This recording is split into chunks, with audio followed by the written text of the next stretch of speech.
नेपालको इतिहासलाई 3 भागमा 3 खण्डमा विभाजन गरेको छ। प्राचीन कालदेखि आधुनिक कालसम्म विभिन्न वंशावलीहरू र त्यस वंशावली अन्तर्गतका प्रथम र अन्तिम राजाहरूको बारेमा पनि हामी सूत्रबाट बुझ्ने प्रयास गर्छौँ है। प्राचीन काल, मध्यकाल अथवा माध्यमिक काल र आधुनिक काल। प्राचीन काल भनेको अभिलेख प्राप्त भएदेखि विक्रम सम्वत 1935 सालसम्म है। अभिलेख भनेको सबुत प्राप्त भएपछि हो यति समयदेखि नेपालको अस्तित्व, नेपालको इतिहास छ भनेर त्यो कुरा कुन अभिलेखले अथवा कुन सबुतले बन्दछ त्यो समयदेखि र 1935 सम्म। हामी कसरी बुझ्ने त? अभिलेखको नोट पाएथिस नोटबाट नभयो, पाएथिसबाट 35 हामी बुझौँ त कसरी भयो त? अभिलेख प्राप्त भएदेखि नोटबाट 9, पाएथिसबाट 35। विक्रम 935 सम्मको समयलाई प्राचीन काल भन्यौँ र 936 पछि र नेपालको एकीकरण सम्मको पृथ्वीनारायण शाहले एकीकरण गरेको समय अवधिसम्मलाई हामी के भन्यौँ त? माध्यमिक काल। त्यो कसरी बुझ्ने त त्यसलाई? 9 दुना 18 हैन, 9 दुना 18 भयो र उनी एकीकरण कति वर्षको उमेरमा गरे त?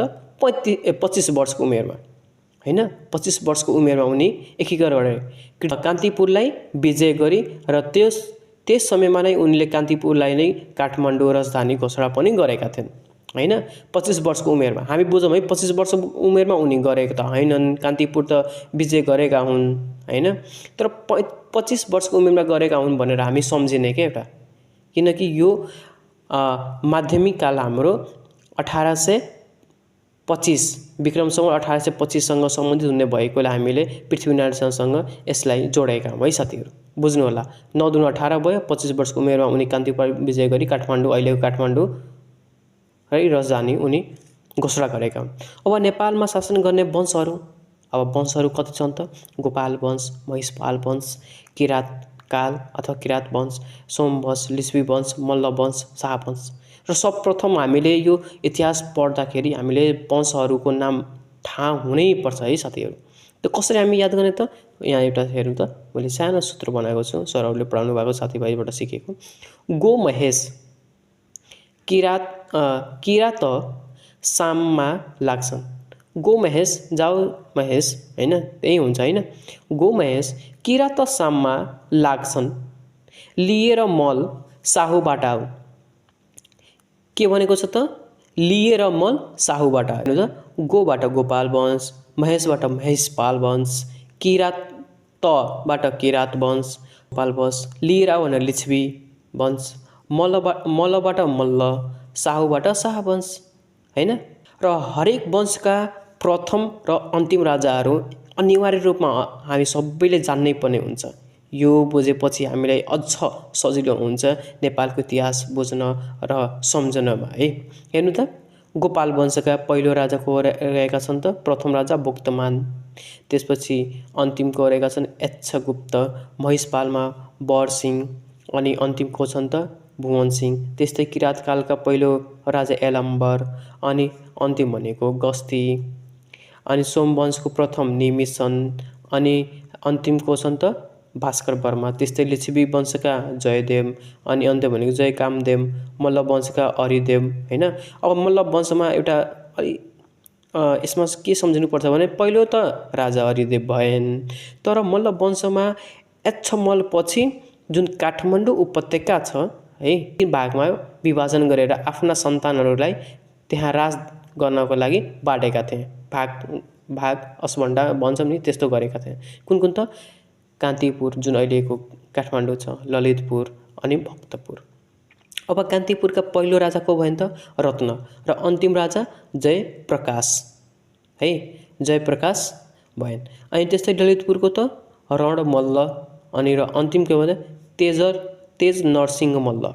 र भक्तपुरको को भएन त? राय मल्ल र रणजित मल्ल। यो याद गर्नु है साथीहरू। मल्ल वंशको प्रथम राजा त सोध्नु त सोधिदिन्छ, तर मल्ल वंशको अन्तिम राजा भन्दा पनि कान्तिपुरको पहिलो र अन्तिम, त्यस्तै ललितपुरको पहिलो र अन्तिम भक्तपुरको पहिलो र अन्तिम युग हरेक वंशको पहिलो र अन्तिम राजालाई अहिले सूत्रबाट बुझ्ने प्रयास गरौँ। हामी कहाँसम्म त मल्ल वंशसम्मको हामी यसमा एउटा सूत्रमा राखेका छौँ। भुक्त यच्छ, भुक्त भनेको भोग, भुक्त यच्छ बारिसमा, बारिसमा भनेले हाम्रो हिन्दी शब्द भयो जसलाई हामी बर्खामा। भुक्त यच्छ बारिसमा भुवन सिंहसँग, भुवन सिंह हाम्रो कलाकार नायक हैन। भुक्त यच्छ बारिसमा कोसँग त भुवन सिंहसँग, अलग बेग्लै अलग भुक्त, उसँग तिमी अलगै भुक्त हैन। भुक्त यच्छ बारिसमा भुवन सिंहसँग अलग, नमिसा नमिसाऊ नमिलाऊ भास्कर वर्मा, उनीहरू नमिलाऊ, जान देऊ, जाऊ काम देऊ उनीहरूलाई, भयो भने अरू देऊ हैन। के भनेको रहेछ त, भुक्त यच्छ बारिसमा भुवन सिंहसँग र अलगै बस तिमी।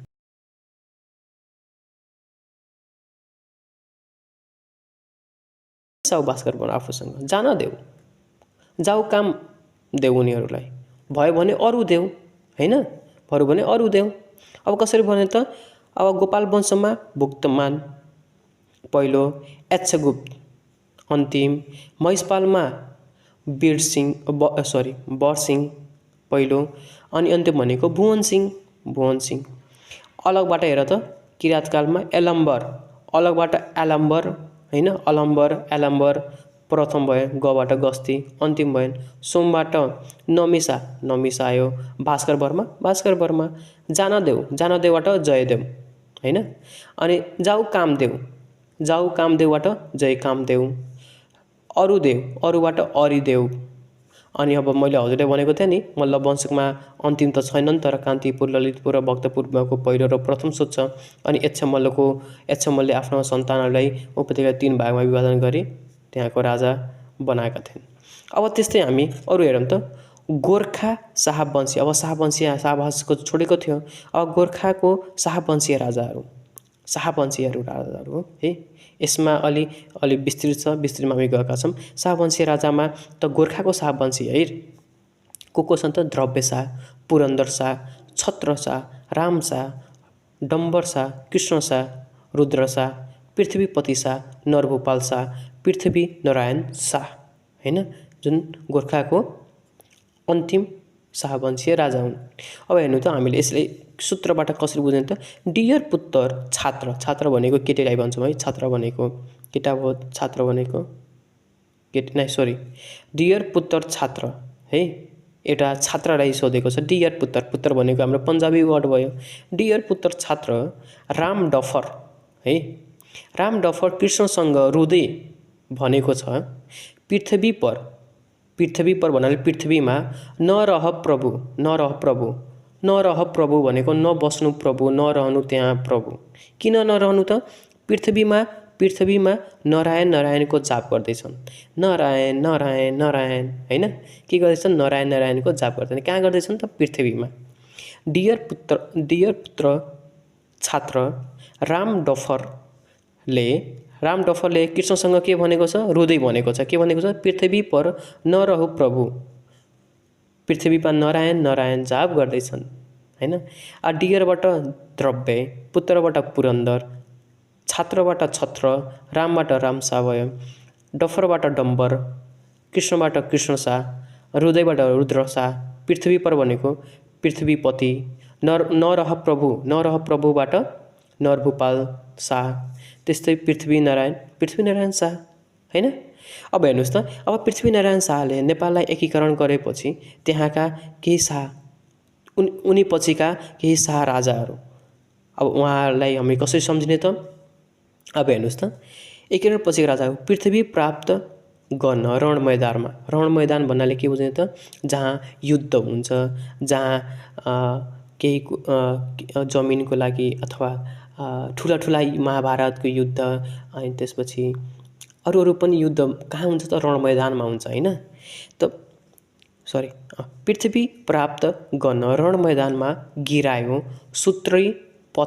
सूत्रैको पत्रमा, अनि वीर भए त ज्ञानेन्द्र। पृथ्वी प्राप्त गर्न पृथ्वीनारायण शाहलाई के गरेका हुन् त, उनले नेपाल एकीकरण गरे, नेपालको भूभागहरूलाई जोडे, थुप्रै भूभागहरूलाई एक घाँस मतलब एक आपसमा जोडेर एउटा ठुलो भूभाग बनाए। त्यो भनेको पृथ्वीमा छ।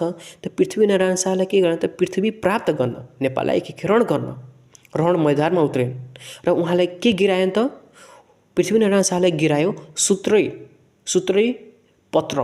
सुत्रै पत्रमा अनि वीर भए त ज्ञानेन्द्र, जुन हाम्रो अन्तिम राजा रहेका छन् हैन, प्यारो राजा, अहिले पनि जिउँदो हुनुहुन्छ उहाँ। अब हामी हेर्छौँ पृथ्वीबाट पृथ्वीनारायण शाह, प्राप्त गर्न प्रताप सिंह हैन, रण मैदानमा रणबहादुर शाह, गिरायोबाट के आयो त गिरायुद्ध विक्रम शाह, राबाट राजेन्द्र शाह, सुबाट सुरेन्द्र शाह, त्रयबाट त्रैलोक्य शाह, अनि यो पत्र जुन छ अनि पबाट पृथ्वी विक्रम शाह है, त्रबाट त्रिभुवन, यहाँ जुन त्रयु छ त्रैलोक भयो, अनि त्रबाट त्रिभुवन है, अनि त्यसपछि माबाट महेन्द्र शाह, अनि वीरबाट वीरेन्द्र शाह, ज्ञानेन्द्रबाट हाम्रो अन्तिम राजा र प्रिय राजा ज्ञानेन्द्र शाह है साथीहरू।